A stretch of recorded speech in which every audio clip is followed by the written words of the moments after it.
Hər salam. Bu videomuzda bir aya necə qəbul imtahanı nəticəmizi 30 bala yaxın artıra bilərik bu haqqda danışacağam. İlk öncə demək istəyirəm ki, mən kimya fənnini tədris edirəm və yalnız kimya ilə bağlı tövsiyələrimi verəcəm. İlk öncə bunu demək istəyirəm ki, birinci şans imtahanı kimi mənim şagirdim olmayıb, amma sonradan ikinci şans üçün mənim dərslərimə qeydiyyatdan keçən şagirdlər oldu və hər birinin nəticəsində bir artım baş verdi. Ən çox nəticəmiz isə 30 bal idi.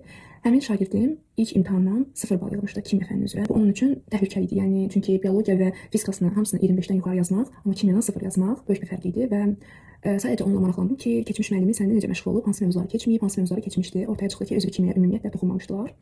Və bilirsiniz ki, qəbul imtahanında 90%, 80% sual üzvü kimyadan düşür.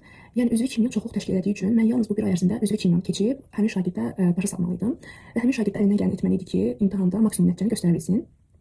Biz ancaq hər gün üzvü kimyadan məşğul olduq, çoxlu praktikalar elədik, məsələlər elədik, amma dönə tapşırdım ki, nəzəriyyəni hər gün təkrar eləməlisən, çünki üzvü kimya praktika tələb edən bir mövzudur.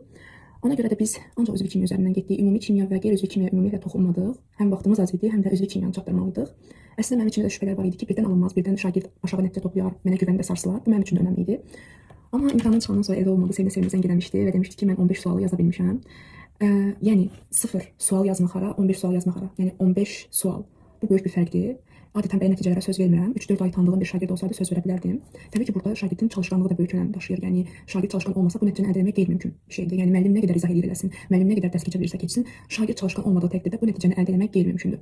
Təbii ki, reklamlar paylaşılır ikinci şans imtahanı nəticələrindən sonraki sıfırdan kimya keçdiyi bir ay ərzində 25 düz, 20 düz. İnanmayın, onlar tamamilə yalan təşkil edir. Heç bir halda bir aya sıfırdan kimyanı öyrənmək mümkün deyil.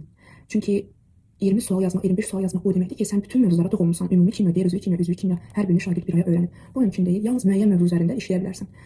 Ona görə də elə bir reklamlara inanmayın. Öz düzgün seçiminizi eləyin. Bir ay ərzində əgər bir aya qədər gəlmisiniz, son bir ay qalıb. Gəlmisiniz və görürsünüz ki, sizin üzvü kimyadan ciddi problemləriniz varsa, üzvü kimya üzərində həqiqətən işləməlisiniz. Çünki üzvü kimya həqiqətən önəmlidir. Həm birinci qrup üçün, həm də dördüncü qrup üçün. Birinci qrupdan da ballarını artıran oldu təbii ki. Burada xüsusən müəllimin yanaşması da önəmlidir, motivasiya verməlidir. Şagird həvəssiz də ola bilər dərsə qarşı. Müəllim necəsə onun həvəsini öldürməməlidir. Yəni müəllim sıxıcı dərs keçməməlidir. Müəllim əlavə söhbətlərə də yer verməlidir. Mən məsəl üçün dərslərimdə əlavə söhbətlərə də yer verirəm ki, uşağın biraz beyni açılsın, həm müəllimə ilə səmimi olsun, müəllimə özünü yaxın hiss eləsin.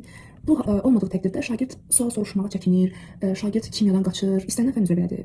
Biologiya müəlliməsi olsun, fizika müəlliməsi olsun. Müəllimin təcrübəsi də böyük deyil. 2 ildir müəllimi ilə məşğulam, amma şagirdlərin həmin psixologiyasını tutmaq lazımdır məncə müəyyən nöqtədə.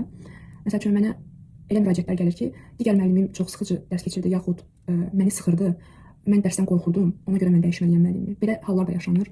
Ona görə də heç bir müəllimi günahlandırmaq istəmirəm, amma müəllimlər biraz şagirdlə işləyəndə çox səbirli olmalı. İmtahana bir ay qalmış əsas edəcəyiniz şeylər, imtahana düşən əsas mövzular nədirsə, onu təkrarlayın. Riyaziyyatda ola bilər trigonometriya, loqaritma, o mövzuları çox praktik eləyin. Kimyada da 80% sual üzvü kimyadan düşdüyünə görə üzvü kimyanı daha çox oxumağınız tövsiyə olunur. Əsas da nəzəriyyəni çox yaxşı təkrar edin. Bir ay ərzində mən qeydlər çıxardım, qeydlərimi şagirdlərimə yönləndirdim. Bunu ödənişlə əldə edənlər də var idi təbii ki. Çoxlu praktika, çoxlu çalışqanlıq, çoxlu məşq, çoxlu nəzəriyyə oxumaq və çoxlu məsələ eləmək çox önəmlidir və toplumun bütün misallarını işlədik bir mövzuya aid xeyir. 4-cü qrup şagird isə 50-dən 150-yə kimi olan hissəsini verirdim məsələlərin, çətin olan hissələri biraz. Birinci qrup isə 1-dən 100-ə qədər olan hissəni verirdim. Yəni o balansı qorumağa çalışırdım ki, imtahanda bu suallar ən çox düşəcək, bu hissələr düşəcək, 4-cü qrupa bu hissələr düşə bilər, 1-ci qrupa bu hissələr düşə bilər. Ona görə praktika eləsinlər və nəticəmiz uğurlu alındı. Sizinlə nəticələri burada bölüşəcəm. Sizə bir daha təşəkkür edirəm müəllimə. Evdə hamıdan təbrik edirik ki, afərin 400-ü keçdin. Çox sağ olun müəllimə əziyyətiniz üçün. Sizi çox-çox öpürəm. Və nəticələrimiz bunlar idi. Şagirdlərimin məndən razı qalması məni sevindirdi və bu nəticəni birlikdə əldə etməyimizə çox-çox sevinmişdim. Sizinlə də bu təcrübəmi bölüşmək istədim. Ümid edirəm bu video sizə çox kömək oldu. Sağ olun, hələlik.